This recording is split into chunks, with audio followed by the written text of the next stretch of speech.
sino ba nag-present sa kanila. Ay, Yung mga hindi ko kaalyado alam nyo kung sino nag-present sa nag-present. kanila. Please do not accuse Hindi kami me. nag-present dyan. Makakaalyado nyo nag-present Ay, dyan. hindi.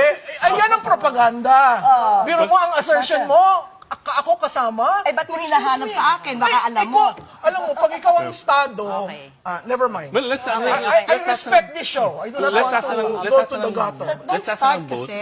Let's ask You're ng vote. putting something to me. But you are representing government. But still, bakit ko malalaman? Hindi ako nag-present dyan. Oh, bakit mo sa akin ipapaturo You can sa akin always na say malamang it alam in a ko? very nice way But without you don't have insulting to people. start. Oh, You don't my, have to excuse start. me. Okay po. Okay. Excuse me. Ano You don't have to start. Ganito po. Let's ask na lang each one. Do we have any information from either end? Any information from either end of where he is? And No, I don't Wala. know. There was someone who told me that he is in the custody of government,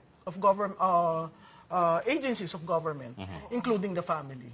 including the family. Including the family. So, do I know for certain? No. It was relayed to me. Am I part of the scheme that some people would say I am part? I am not. I am just an ordinary citizen who loves this country and would like to comment on certain things. Tinanong natin yan sa Marines eh. At sinabi nila na wala sa kustodiya nila, walang nakakaalam. Siguro ang dapat na natin tanong si Mike Defensor. No, we already asked Mike Defensor.